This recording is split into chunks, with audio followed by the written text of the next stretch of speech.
यहाँ पर हम लोग एम्पिरिकल एंड मॉलिक्यूलर फार्मूला के जो एप्लीकेशन क्वेश्चन है उसको हम लोग सॉल्व कर रहे हैं। ठीक है, तो क्वेश्चन नंबर मैंने कुछ क्वेश्चन दिए थे, उसमें से क्वेश्चन नंबर सेकेंड देखते हैं। तो क्वेश्चन नंबर सेकेंड आपका यहाँ पर दिया हुआ है, a compound of carbon, hydrogen, nitrogen contained in the element in the ratio 9:1:3.5. Calculate the empirical formula if its molecular mass is 10x. What is the molecular formula? तो हम लोग को एम्पिरिकल फार्मूला और मॉलिक्यूलर फार्मूला निकालना है। यहाँ पर क्या दिया हुआ, आपका रेशियो दिया हुआ है। क्या दे दिया आपका रेशियो, किस चीज का रेशियो दे दिया, एटम के रेशियो दे दिए हैं। तो मैंने कल कहा था कि टेबल बनाना है, टेबल में आपको क्या दे सकता है, टेबल में आपको रेशियो दे सकता है, या तो परसेंटेज के टर्म में दे सकते हैं, या तो आपको निकालना पड़ेगा। जैसे मैंने कल 2 क्वेश्चन कराए थे। यहाँ पर जो आपका क्वेश्चन है,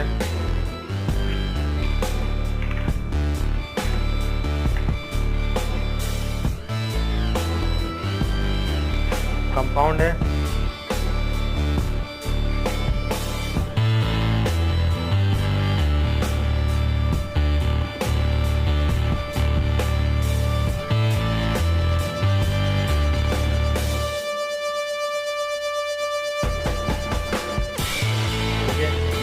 कार्बन, नाइट्रोजन और क्या दिया आपका, hydrogen. Carbon, nitrogen and hydrogen. इसका रेशियो कितना दिया है, कार्बन, हाइड्रोजन एंड नाइट्रोजन का दिया हुआ है। तो कार्बन कितना दिया है, 9:2 एंड हाइड्रोजन कितना, नाइट्रोजन कितना दिया 3.5 एंड हाइड्रोजन कितना दिया आपका 1। ये रेशियो भी दिया है। इसका रेशियो का मतलब क्या है आपका, रेशियो का मतलब मैंने बताया कल आपको इन टर्म्स को दे सकते हैं परसेंटेज, क्वेश्चन में आपको दे सकते हैं इन टर्म्स ऑफ परसेंटेज। यहाँ पर आपको क्वेश्चन बनाते समय हमेशा ध्यान रखना है 3 चीज़ों का। एक हो सकता है in terms of percentage, second in terms of ratio, third in terms of compound, fourth in terms of volume etc. आपको 4 टर्म मिल सकते हैं। तो यहाँ इन टर्म्स ऑफ कितना है आपका रेशियो, तो रेशियो दिया है, रेशियो दे दिया तो इसमें और कुछ नहीं करना है, आपको रिलेटिव निकालना है। यहाँ पर कितना दिया है, 3.5 दिया है, 3.5 ये फ्रैक्शन है, तो फ्रैक्शन को किसमें कन्वर्ट करना है, इंटीजर में। तो आप इसको ऐसा भी लिख सकते हो 3/5/10 1। आप इसको क्या लिख सकते हो 9:, ये कितना होगा 2 7 1। अब क्या करो, यहाँ इसको हटाना है 2 को नीचे से, तो किससे मल्टीप्लाई कर दोगे 2 से, तो 2 × 9 7 × 2 2। ये कैंसिल हो गया, आप कितना हो गया 18:7:2। ये मिल गया आपको रेशियो। तो एम्पिरिकल फार्मूला क्या हो जाएगा यहाँ पर, C18 and 7H2, यानी कि C18H2 and 7। This will be the empirical formula. This will be the empirical formula. ठीक है, इतना आया था सबका।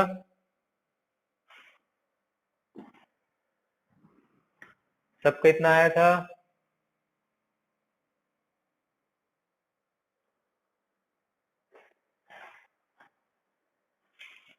बाकी लोगों को कितना आया था,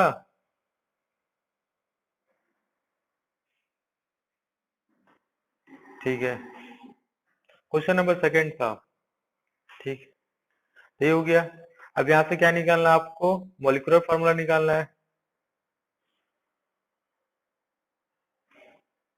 तो मैं क्या ले एम्पिरिकल फार्मूला में ले लूंगा C18H2N7 एन एन से मल्टीप्लाई, जो एन का वैल्यू होगा मल्टीप्लाई कर देने से आपको क्या मिल जाएगा, उनका मॉलिक्यूलर फार्मूला। तो एन का वैल्यू कैसा निकालना है, मॉलिक्यूलर मास अपॉन एम्पिरिकल मास। तो मॉलिक्यूलर मास कितना यहाँ पर दिया हुआ है, आपको दिया है 108, और यहाँ पर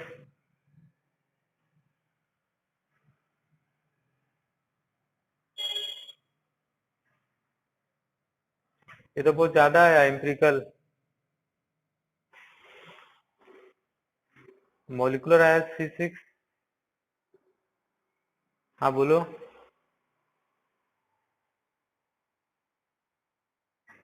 C3 कितना, हम लोगों को डाटा में प्रॉब्लम है क्या, वहां पर रेशियो क्या दिया हूं मैं, अच्छा मास रेशियो, मैंने पढ़ा नहीं है।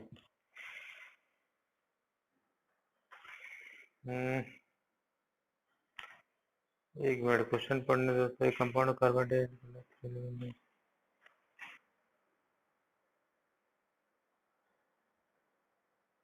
यहाँ पर देखो कुछ बोला नहीं है, ठीक है, मास रेशियो है कि क्या है, ठीक है, यहाँ पर मेंशन नहीं किया हुआ है मास रेशियो कि मोल रेशियो है, हो सकता है number of relative number of atoms भी हो, तो उसके हिसाब से बनाया हूँ, ठीक है।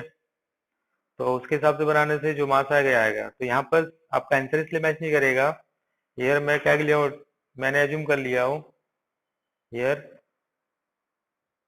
We assume it is atoms ratio, एक ही बात है, तो उसके हिसाब से आंसर ठीक है अपना। तो if here we assume mass ratio, ठीक है, अगर ये रेशियो का मतलब मास रेशियो एज्यूम करोगे CnH 9:3.5:1, तो ए मास है, तो इसको किस में कन्वर्ट करने का अपने को क्वेश्चन में क्लियर नहीं है, इसलिए आप लोग को एज्यूम करके लिखना पड़ेगा। जैसे मास रेशियो एज्यूम कर लिया हूँ, ठीक है, तो मास रेशियो दिया हुआ है, तो थोड़ा सिंप्लीफाई कर लेता हूँ, और जैसे यहाँ किया हूँ, तो 18:7:2 this is the mass ratio. अब आपको क्या करना है, इसका मोल रेशियो निकालना है, नंबर एटम तो निकालना पड़ेगा, तो मोल रेशियो में क्या करोगे, इसको कार्बन का वेट कितना है, now this become mole ratio, carbon कितना होता है 12, नाइट्रोजन कितना होता है 14, हाइड्रोजन कितना होता है 1, तो ये कितना हो गया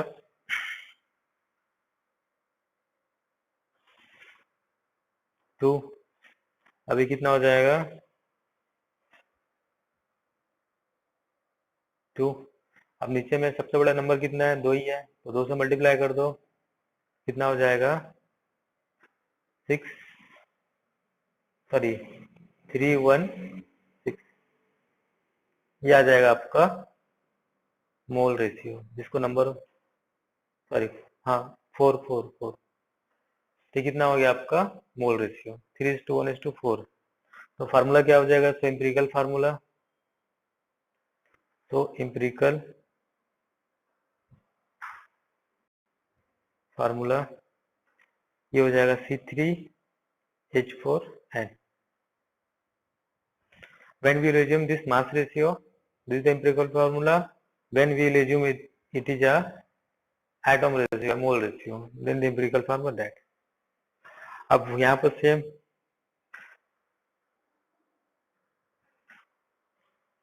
now for formula mass,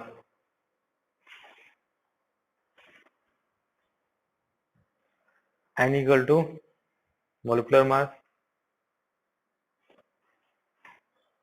और नीचे empirical mass, मॉलिक्यूलर मास कितना दिया, 108 गिवन। एम्पिरिकल मास कितना होगा, यहाँ से कितना है आप लोगों का?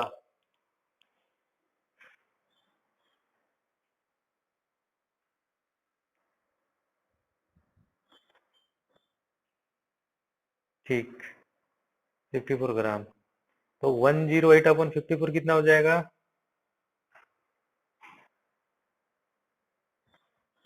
टू। एन इक्वल टू कितना है? याद रखोगे एन का वैल्यू हमेशा यहाँ पर इंटीजर आना चाहिए। एन का वैल्यू कितना आना चाहिए? हमेशा इंटीजर। ठीक है, तो ये तो मॉलिक्यूलर फार्मूला कितना हो जाएगा?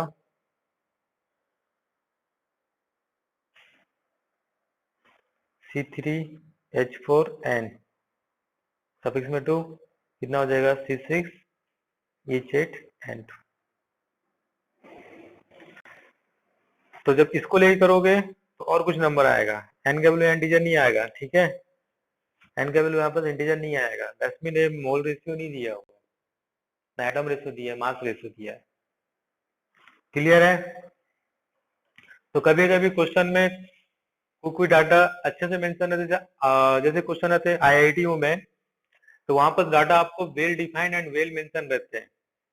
ठीक है, बट कभी कभी कुछ क्वेश्चन ऐसे होते हैं बुक में या कहीं सीटू में जो वेल डिफाइंड और वेल मेंशन नहीं रहते हैं, तो उसमें कुछ गलतियां हो सकती है। क्लियर है?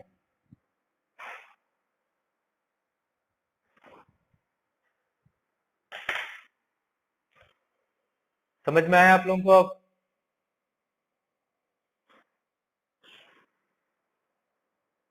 नेक्स्ट कौन सा है, जल्दी जल्दी बोलो। थर्ड बन गया? अच्छा, थर्ड तो बना दिया था मैंने। फोर्थ, फोर्थ नंबर क्वेश्चन बन गया। फोर्थ सबसे बना। अच्छा, हाइड्रोकार्बन का मतलब देखो, यहाँ से मेरे को एक चीज बताना था। हाइड्रोकार्बन का मतलब क्या होता है?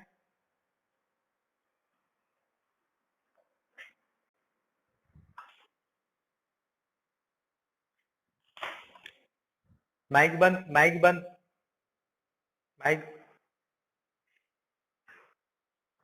हाइड्रोजन बन रहा है, ठीक है। तो यहाँ पर क्या है, आपको ना मास रेशियो दिया है, ना आपको दिया in terms of percentage, compound के टर्म में दिया हुआ है। तो आपका जो एम्पिरिकल मॉलिक्यूलर फार्मूला क्वेश्चन पहचानने का तरीका ये है, ये तो मास रेशियो दिया जाएगा, या तो इन टर्म्स ऑफ दिया जाएगा परसेंटेज, या तो कंपाउंड का टर्म में दिया जाएगा। तो यहाँ पर हाइड्रोकार्बन के बारे में बोला हुआ है। क्वेश्चन जो है यहाँ पर,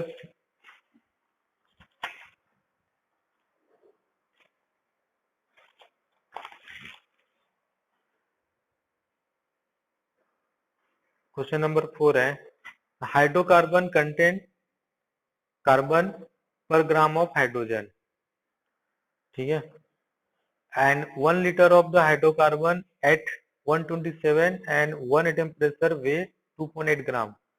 फाइंड मोलिकुलर फार्मूला। तो यहाँ पर आपको मोलिकुलर फार्मूला निकालना है। ठीक है, तो सबसे पहले आते हैं हाइड्रोकार्बन होता है क्या है। हाइड्रोकार्बन के बारे में कुछ बताता हूँ, क्योंकि इस टाइप के क्वेश्चन आपको ऑर्गेनिक से रिलेटेड जरूर मिलते हैं। आज एक क्वेश्चन मैंने दिया है, उसमें भी आपको हाइड्रोकार्बन क्या होता है, कंपाउंड which contain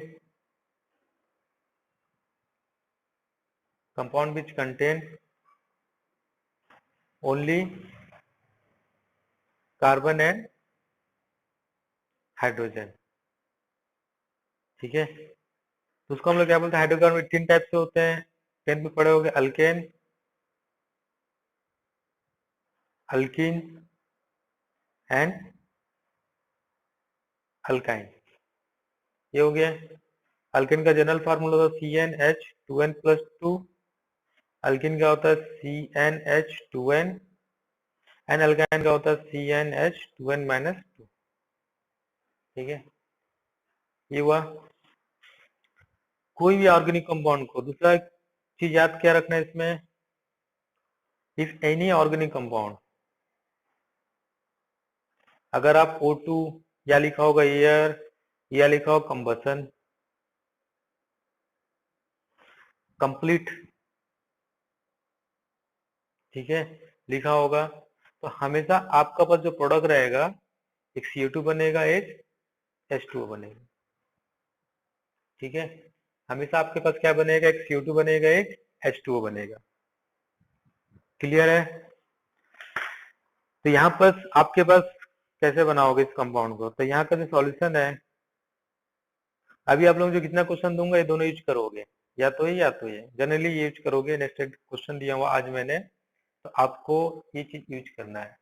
ये मैंने पहले ही बताया था, किसने बताया था, मोल कॉन्सेप्ट में बताया था, ठीक है। तो यहाँ पर hydrocarbon content 10.4 gram of carbon per gram of hydrogen. 1 liter of hydrocarbon at 1:7 and 1 atm pressure weight 2.8 gram. Find its molecular formula. तो हम लोग क्या करेंगे, पहले एनटीपी पर इसका वॉल्यूम निकाल लेंगे, ठीक है। मान लो कोई हाइड्रोकार्बन है, हाइड्रोकार्बन,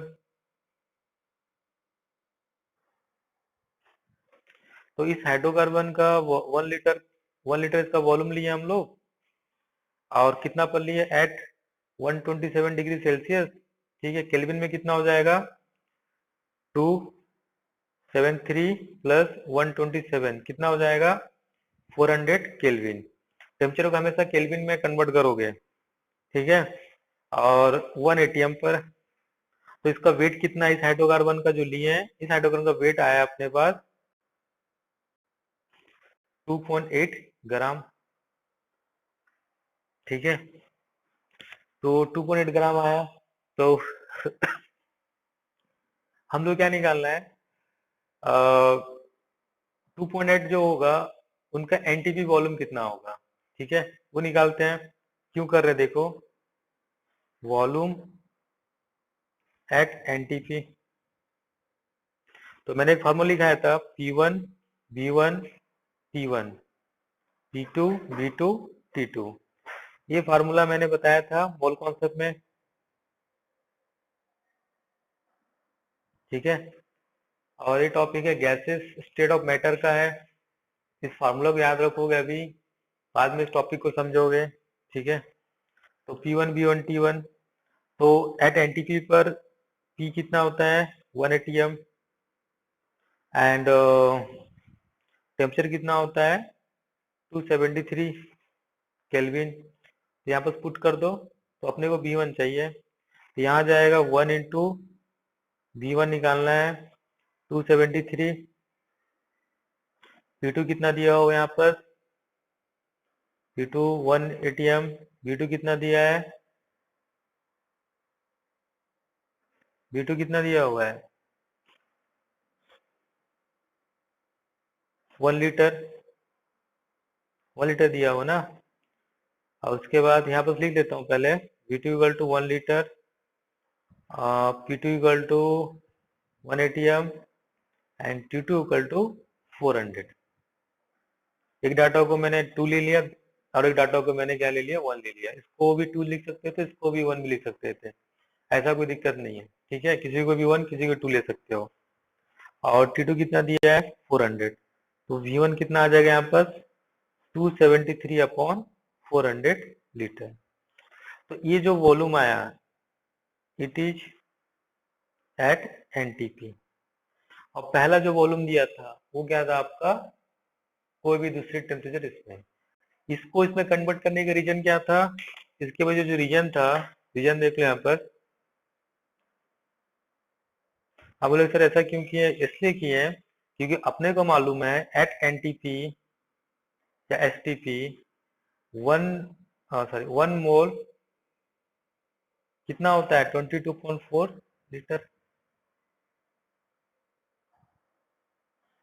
या 1 मोल कितना लीटर इक्वल टू कितना होगा, उसके मॉलिक्यूलर मास के बराबर, ठीक है।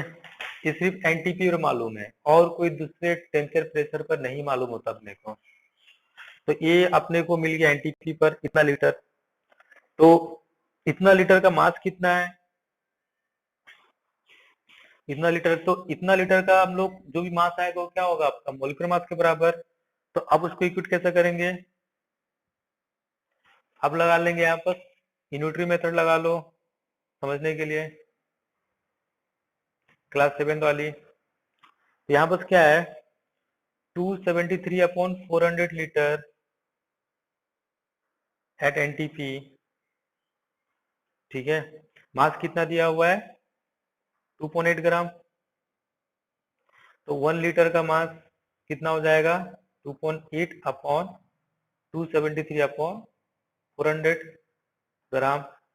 तो 22.4 लीटर का कितना हो जाएगा 2.8 273 400 इंटू 22.4 लीटर। इसके अप्रोक्स वैल्यू अगर कैलकुलेटर सॉल्व करोगे आप, ठीक है, तो कितना आना चाहिए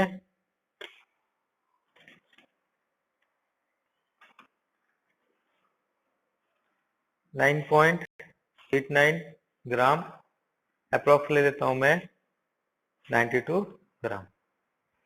तो ये 22.3 लीटर का मास कितना हुआ इतना, और अपने को क्या मालूम है 22.4 लीटर का मास किसके बराबर होता है उसके मोलिकुलर मास के बराबर। इसका मतलब क्या हो गया, that's mean molecular mass of hydrocarbon कितना हो गया 92 ग्राम। यहां तक क्लियर है। तो ये जो डाटा दिया हुआ है उसके मोलिकुलर मास को निकालने के लिए, इससे पहले हम लोग जो क्वेश्चन बनाते थे, ठीक है, इससे पहले हम लोग जो क्वेश्चन बनाते थे अपने को मोलिकुलर मास हमेशा दिया रहता था। जैसे मान लो इस क्वेश्चन में कितना दिया हुआ है 108 दिया हुआ है, 108 दिया हुआ है। इससे पहले जो क्वेश्चन बनाया है कल, वहां पर भी मोलिकुलर मास दिया हुआ है, ठीक है, कितना दिया हुआ है यहाँ पर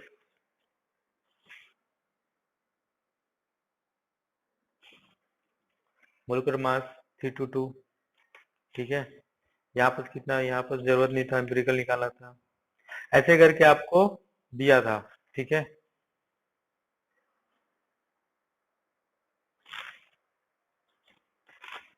बट यहाँ पर मोलिकुलर मास नहीं दिया तो हम लोग क्या निकालें यहाँ से मोलिकुलर मास।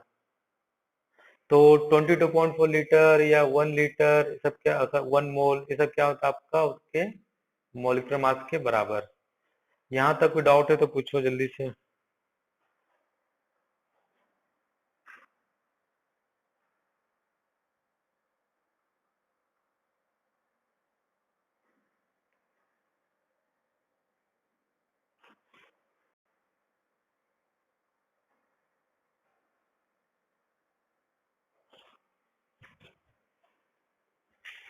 शिवम पांडे कैसे बनाए थे,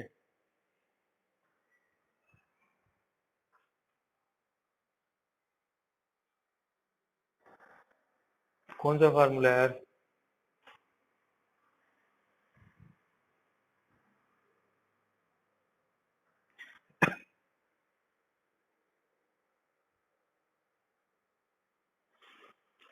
ये समझ में आया सबको।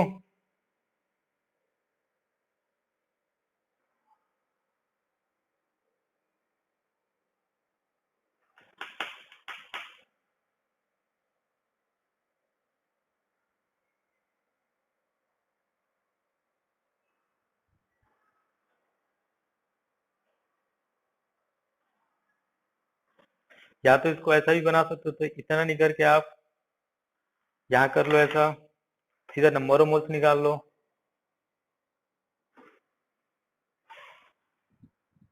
ठीक है। सीधा क्या निकाल लो आप नंबर ऑफ मोल्स,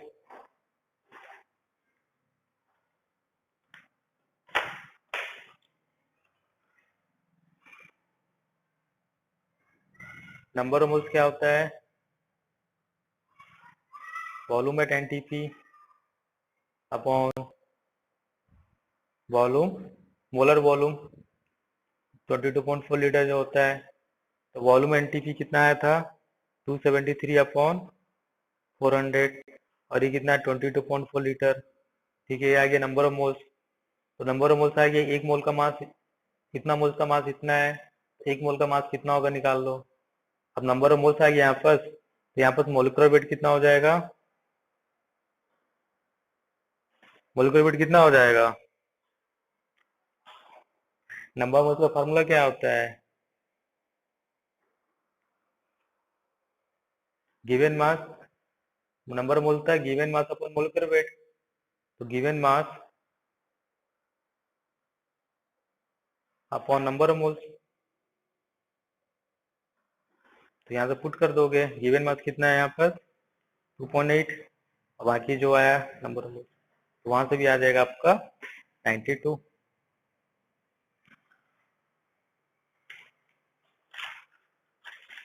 अब यहाँ पर क्या दिया आपको, अब मोलिकुलर मास निकल गया, आपका नंबर ऑफ मोल्स निकालना है एटॉम्स का, ठीक है। तो वेट कितना दिया यहाँ पर, कार्बन हाइड्रोजन, कार्बन का वेट कितना दिया हुआ है 10.5 ग्राम, हाइड्रोजन कितना दिया 1 ग्राम, इसको रेशियो में लिख लिया हूं। ये क्या है इसका वेट, ये क्या है इसका वेट रेशियो, हाँ ये क्या है इसका वेट रेशियो। अब यहाँ से क्या करो 10.5 12 से डिवाइड कर दो, 1/1 से डिवाइड कर दो, तो कितना हो गया आपका मोल रेशियो, ठीक है। तो अब देखो यहाँ पर सिंप्लीफाई करो, इसको डिवाइड मत करना है, यहीं से सिंप्लीफाई करना है। तो इसको आप क्या लिख सकते हो 105/10 इंटू 12:1।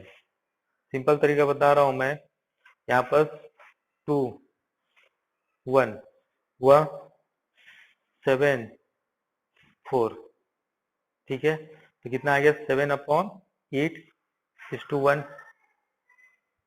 ये आया। अब सिंपलेस्ट फॉर्म में लिखना है, तो इससे 8 से मल्टीप्लाई कर दोगे, 7 इंटू 8/8, 8 8 कैंसिल, तो बचा कितना 7:8, this is the simplest ratio. तो आपके पास सिंपलेस्ट रेशियो मिल गया, तो एम्पिरिकल फार्मूला क्या हो गया,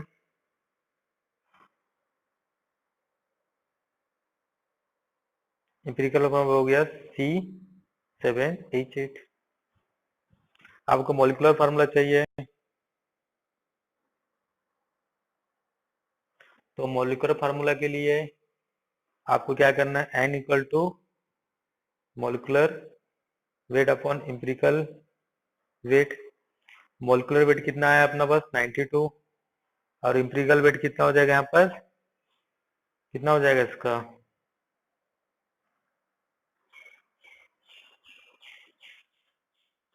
7 इंटू 12 8 इंटू 1, ठीक है।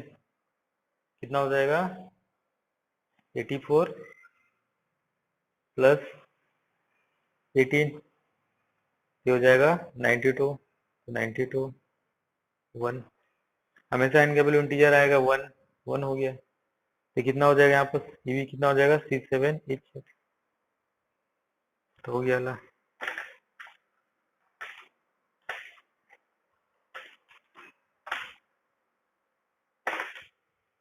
अब बताओ किसको किसको समझ में आया, किसी की समझ में नहीं आया।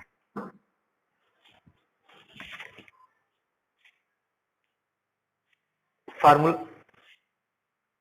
PV इक्वल टू nRT, हाँ वही फार्मूला है, अलग चीज नहीं, गुड। क्योंकि ये मैंने मोल कॉन्सेप्ट में बताया था, ये मैंने बताया था कैसे आया, ये गैसेस स्टेट है, और ये कहाँ से आता है, ये आता है आपका PV इक्वल टू nRT से ही आता है। यहां से निकालो या यहां से निकालो एक ही चीज है, यहां से निकालो यहां से। यहाँ पर क्या है, बहुत लोगों को R का वैल्यू याद करने में दिक्कत होता है, तो इसलिए हम लोग क्या करते हैं, इसको डायरेक्ट अभी इसी फॉर्म से बताते हैं। अगर आपको R का वैल्यू मालूम है तो वहां से आप निकाल सकते हो नंबर ऑफ मोल्स डायरेक्ट। तो हम लोग इसको क्या करते हैं फॉर 1 मोल गैस ले लेते हैं, ठीक है। तो PVTNR आर कांस्टेंट है, दैट इक्वल टू लिख सकते हैं एन, 1 मोल ले लिया मैंने, पी बी टी कांस्टेंट, तो P1 equal to P2 T2। Ultimately कहाँ से आया, यहीं से आया। मतलब आपको ये फार्मूला यूज करना ही पड़ेगा, या तो ये या तो ये।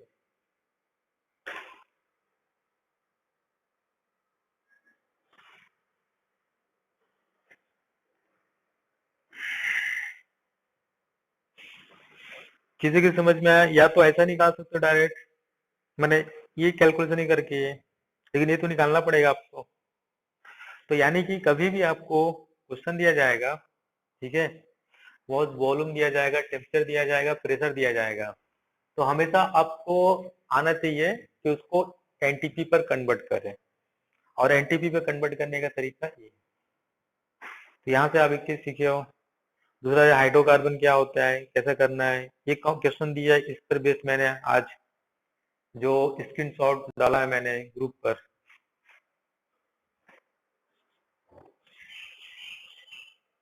कोई डाउट है किसी को?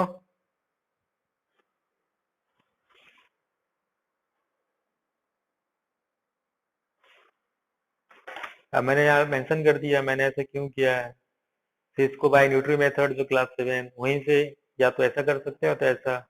ये सब चीज फार्मूला जो है सब यहीं से आया हुआ है, ठीक है। ये फार्मूला जो है हम लोग डायरेक्ट लिखते हैं, mole equal to weight upon molecular weight and then, तो सारे फार्मूले आप क्लास 7 8 का इनिटो मेथड से कन्वर्ट कर सकते हो।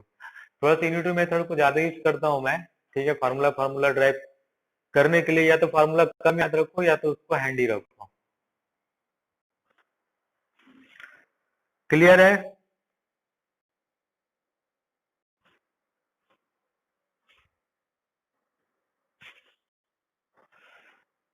जिसे क्लियर नहीं है, एक बार इसको बनाना पड़ेगा आप लोगों को, बनाने के बाद ही क्लियर होगा, ठीक है।